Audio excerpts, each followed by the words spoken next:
आज मेरा जो टॉपिक है वो डेफिनेशन पर है। ठीक है, जो भी nature number, whole number, composite number वगैरह उन सब। ठीक है, तो सबसे पहले हमारे पास नेचर नंबर्स क्या होते हैं।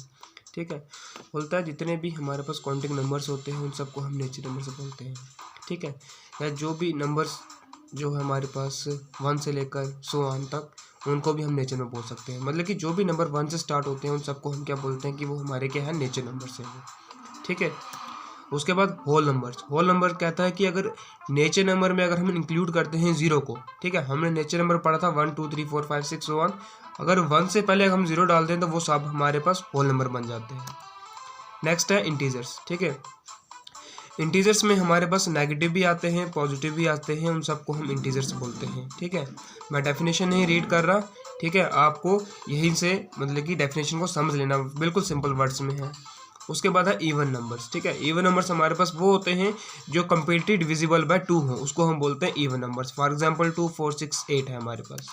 देन ऑड नंबर वो होते हैं जो कंप्लीटली डिविजिबल बाय 2 ना हो, मतलब जो कंप्लीट डिवाइड 2 से ना हो, जिसका रिमाइंडर कुछ ना कुछ आ जाता है, उसको हम बोलते हैं, हमारे पास ये क्या है, ऑड नंबर्स होते हैं। देन है कंपोजिट नंबर, बोलता है वो नंबर जिसके दो से ज़्यादा फैक्टर्स बने। ठीक है, उनको हम बोलते हैं कंपोजिट नंबर। जैसे 4 के अगर हम फैक्टर बनाएं तो 1 हो जाएगा, 2 हो जाएगा, 4 हो जाएगा। 6 का बनाएं तो 1 हो जाएगा, 2 है, 3 है, 6 है। इसी तरह से 8 का भी है। ठीक है, इसी तरह से हमारे पास 9 का भी होगा। ठीक है ना। उसके बाद हम बात करते हैं प्राइम नंबर्स। प्राइम नंबर्स वो होते हैं जिसके सिर्फ 2 फैक्टर बने। जैसे एक 1 के साथ फैक्टर बने, दूसरा खुद अपने ही टेबल में फैक्टर बने उसका। ठीक है, उसको हम बोलते हैं प्राइम नंबर। जैसे 2 का एक 1 के साथ हो जाएगा, एक 2 खुद ही होगा। 3 1 के साथ होगा और एक 3 खुद ही होगा। 5 एक 1 के साथ होगा और एक 5 खुद ही होगा। ठीक है, उसके बाद है हमारे पास को प्राइम नंबर्स। ठीक है, को प्राइम नंबर्स कौन से होते हैं, बोलता 2 integers a and b are said to be co-primes if the only positive integers that divide both of them is 1। कहता है कि सिर्फ दो इंटीजर्स लेंगे a और b, अगर वो हमारे पास को प्राइम होते हैं तब हम उनको बोलते हैं कि वो को प्राइम है। जैसे मैंने एग्जांपल ली यहाँ पे 3 5 की, 14 15 की और 14 21 की। 3 5 की अगर हम बात करें तो 3 के हमारे पास फैक्टर क्या बनता है, 1 और 3 बना। 5 का हमारे पास बन गया 1 और 5। ठीक है ना। अब देखो यहाँ पे आप कि जैसे हमने यहाँ बात की 3 की 1 और 3 और 5 का 1 और 5। ठीक है, 2 फैक्टर है हमारे पास, इन दोनों में कॉमन क्या है, हमारे पास 1 है बोथ में, तो ये हमारे पास ये को फैक्टर बनेगा। जैसे 14 और 15 की बात करें, 14 में हमारे पास है 1 2 7 14 और 15 में हमारे पास 1 3 5 15। ठीक है, इनमें भी कॉमन हमारे पास 1 है, तो ये भी हमारे पास को प्राइम नंबर बनेंगे। उसके बाद 14 और 12, 14 का हमने यहाँ लिखा 1 2 7 14 और 21 का 1 3 7 21। इसके अंदर भी 1 1 दोनों में कॉमन है, तो ये हमारे पास क्या होगा, ये को प्राइम बन जाएंगे ये। ठीक है, नेक्स्ट है हमारे पास रिलेशन नंबर। रिलेशन नंबर भी आपने बचपन से डेफिनेशन पढ़ते आए हो कि वो नंबर्स होते हैं जो रिटर्न किसकी फॉर्म में हो, पी क्यू के फॉर्म में होते हैं, और जो पी क्यू वो इंटीजर्स होते हैं और क्यू हमारे पास नॉट इक्वल टू 0 होता है, उसको हम बोलते हैं रिलेशन नंबर। ठीक है, इसकी जो एग्जाम्पल है वो क्या है, 0 हो जाएगी, 1/2 हो जाएगा, 4/3, -5/6, 9/-4। इसके अंदर हमारे पास नेगेटिव भी हो सकते हैं नंबर्स, हमारे पास नंबर पॉजिटिव भी हो सकते हैं। ठीक है, कोई भी नंबर ले सकते हैं हम। देन इरेशनल नंबर, ये वो होते हैं जो मतलब कि पी क्यू के फॉर्म में जिनको नहीं लिखा जाता, मतलब कि नॉट लगा के डेफिनेशन सारी इसकी रेशनल नंबर वाली आ जाएगी। ठीक है ना। तो इसमें हमारे पास फॉर एग्जांपल जैसे √2 है, √3 है, √15 है और ये पाई है हमारे पास। ठीक है ना, रूट नहीं लिखने हुआ इसलिए मैंने इसको यहाँ पे थोड़ा रूट के मतलब कि समझने के लायक मैंने इसको कर दिया है।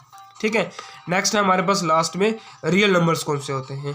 होता है रियल नंबर्स वो होते हैं हमारे पास जिनमें कलेक्शन हमारे पास रेशनल नंबर की भी हो, हमारे पास इरेशनल नंबर की भी हो, दोनों की कलेक्शन को मिलके हमारे पास एक रियल नंबर बनते हैं। ठीक है, जैसे 0 1 -2 3/4 और पाई। ठीक है, ये सब आ जाता है इसमें। ये हमारे पास बस लास्ट यही डेफिनेशन थी। अब मैं आपको एक छोटी सी ट्रिक समझाऊंगा ऑड नंबर और इवन और ऑड नंबर की मैं आपको ट्रिक समझाऊंगा कि उनको हम कैसे याद रख सकते हैं। ठीक है, कुछ होते हैं ना बच्चे जिनको मतलब कि भूल जाता है, ऑड और इवन में कंसेप्ट भूल जाता है। एक सिंपल सी छोटी सी ट्रिक दूंगा, जिसको समझ आ गई वेल एंड गुड, जिसको नहीं आई उसके लिए भी ठीक है। ठीक है, ठीक है, तो ये है ऑड नंबर और ये हमारे पास इवन नंबर। ठीक है, एक ट्रिक है, ट्रिक से समझ लो ऑड नंबर और इवन नंबर क्या होते हैं आपके पास। ठीक है, ऑड नंबर और इवन नंबर। वैसे तो आपको पता है कि ऑड नंबर जो होते हैं वो होते हैं 1 3 5 7 सो ऑन 2, और इवन नंबर हो गए 2 4 6 8 सो ऑन 2। ठीक है, लेकिन हम एक ट्रिक समझेंगे इसको तैयार करने का। ठीक है, जैसे ऑड इवन, ऑड का क्या है हमारे पास ओ है ना, इवन का हमारे पास ई है। हम इस ओ को 0 भी समझ सकते हैं, हम इसको ओ भी समझ सकते हैं। ठीक है ना, तो देखो हमारे पास जो नंबर जो स्टार्ट होते हैं हमारे पास, कौन से स्टार्ट होते हैं, 0 से भी स्टार्ट होते हैं ना, होल नंबर। तो 0 के बाद क्या आता है, 1 आता है हमारे पास। उसके बाद हम यहाँ समझ सकते हैं खुद अपने से कि 1 आ गया तो हमारे पास ऑड है ये। तो 1 के बाद 3 5 7। ठीक है, ये तो पता 2 4 6 8 सो ऑन 2 चलते रहेंगे। मेरा कहने का मतलब है कि ऑड है, ओ को हम 0 भी समझ सकते हैं, और 0 समझ के हमने यहाँ 0 लगा देना है। ठीक है ना, अपने माइंड में अपने फटाफट करना है। ठीक है, इसको क्या समझा हमने, 0 समझा, 0 के बाद 1 आता है, इसको मिटा दो, मिटाने के बाद 1 3 5 7। ठीक है, ये ट्रिक थी मेरे पास इसको समझने की कि हमारे पास ऑड नंबर क्या होते हैं, इवन। तो थैंक्स फॉर वाचिंग।